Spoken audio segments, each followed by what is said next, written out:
Un oiseau perché sur un arbre ne craint pas que la branche se casse, parce qu'il compte sur ses ailes. De même, un être éveillé à la nature de son âme ne craint pas les difficultés, parce qu'il sait qu'il peut compter sur son génie intérieur, son double, la clé qui ouvre les horizons fermés. La famille Alafia. On va bousculer un peu le programme, tout simplement parce que j'aimerais qu'on termine les épisodes sur le 5e élément d'ici la fin du mois de novembre. Et comme ça, à partir du mois de décembre, nous allons pouvoir commencer les lives. Au début, je vais commencer sur TikTok parce que je sais que vous avez beaucoup de questions par rapport aux enseignements. Et j'aimerais, par rapport à cela, vous expliquer que il y a 3 moyens en fait de se connecter avec la source de la connaissance et donc de la divinité. Et donc ces 3 moyens sont essentiellement donc l'initiation. Donc c'est une voie que nous n'avons pas choisie parce que l'initiation n'est plus ce qu'elle était. Beaucoup de maisons ont été infiltrées et donc il y a peu de véritables maîtres initiatiques à l'heure actuelle. Il y a beaucoup de corrompus. Et donc, le deuxième moyen, c'est par la méditation. D'accord? Et quand vous atteignez un niveau de méditation assez élevé, là, vous rentrez dans le 3e moyen qu'on appelle la révélation. Donc, la révélation, c'est quand votre divinité vous enseigne directement, votre maître intérieur. Et donc, vous vous retrouvez dans les temples initiatiques comme de l'Égypte antique. Il y en a un peu partout dans le monde. Et donc là, vous êtes initié.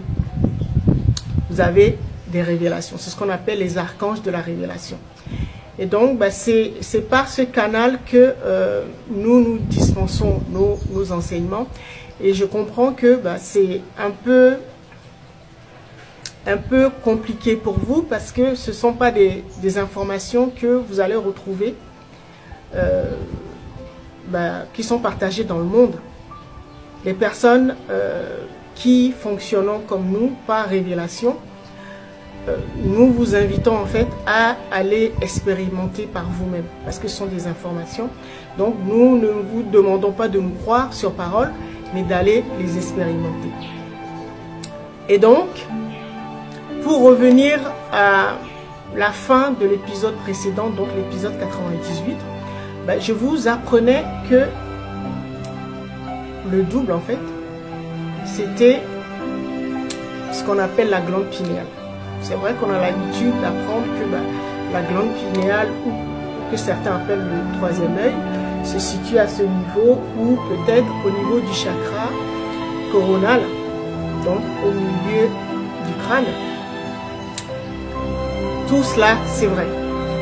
Mais vous savez que tout est énergie, donc tout fonctionne avec de l'énergie. Et donc, forcément, pour que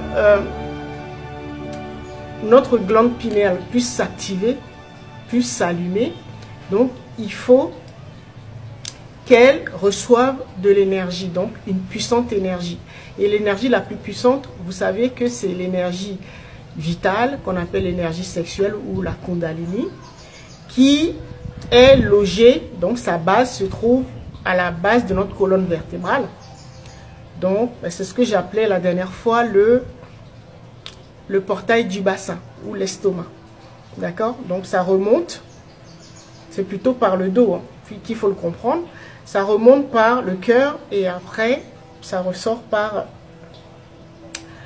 ce niveau qu'on appelle le 3e œil. D'accord? Et donc, la base de la colonne vertébrale, c'est là où se trouve l'énergie de la Kundalini.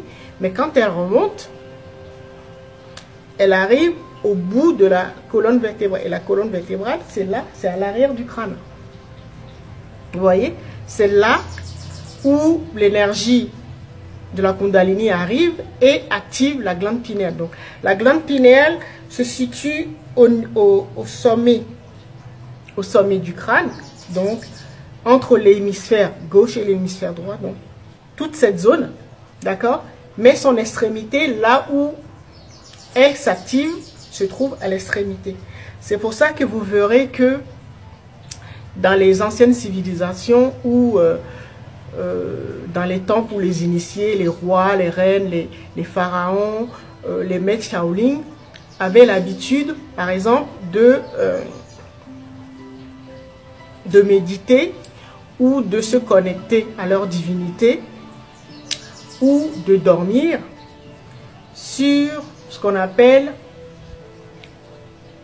un repose-tête. Donc, c'est une forme de tabouret, d'accord?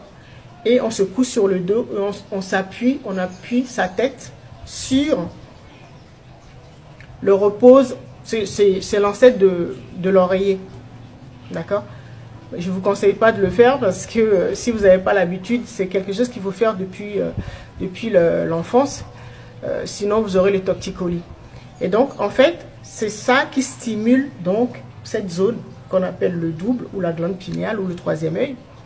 Et donc, l'énergie circule, donc la Kundalini remonte pendant que vous êtes en train de sommeiller. Et bien, la glande, votre Kundalini va remonter pour alimenter et activer votre glande pinéale et comme ça, vous serez connecté. Voilà pourquoi je parlais du double qui se situait à l'arrière de la tête. En fait, le problème, c'est pas tant ouvrir son troisième œil parce qu'il y a plein de techniques. Il y a plein de techniques pour l'ouvrir. Mais le problème, c'est dans quel monde ou dans quelle dimension votre troisième œil va s'ouvrir. Parce que tant que vous n'avez pas nettoyé votre sang, c'est-à-dire les mémoires de vos ancêtres, donc tout ce que vous avez engrangé comme mémoire, donc vos archives, les mémoires ancestrales, tant que vous n'avez pas guéri les blessures de vos prédécesseurs, donc les traumatismes, forcément, votre troisième œil va s'ouvrir sur le monde astral, mais le bas astral, là où se situe ce qu'on appelle les démons. Et donc, vous risquez de voir des choses qui vont vous effrayer. Peut-être des êtres qui marchent sur la tête, ou des êtres qui ont 10 bras, ou 10 000 têtes. Des êtres, en fait, que vous côtoyez tous les jours, puisque dans le monde astral, tout est inversé. C'est le véritable monde. D'accord? Donc, c'est pour ça que, en fait, il faut suivre la chronologie naturelle et donc ne pas essayer de forcer les choses. Et donc, il faut le faire par étapes. D'abord, on nettoie ses mémoires, donc on purifie son sang, donc ce qu'on appelle les soins énergétiques. Et ensuite, vous ouvrez vous activez votre double, donc votre ADN, votre troisième œil, et vous allez voir, vous allez vous connecter au haut astral. D'accord? Là où tout est beau, là où vous allez avoir vraiment de très très très bonnes inspirations. Mais sinon, je ne vous conseille pas de forcer les choses. D'accord?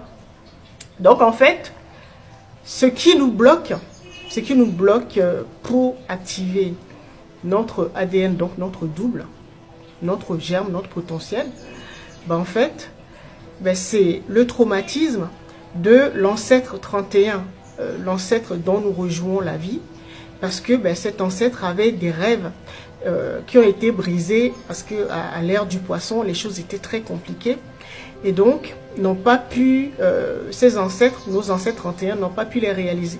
Et donc nous sommes leur vœu ou leur prière qui est exaucée, parce que nous sommes à l'ère du Verseau et donc tout est possible. Donc vous devez savoir que en fait c'est ça qui vous bloque, en général c'est ce qui nous bloque parce que nous sommes connectés aux souffrances ou aux blessures de notre ancêtre 31.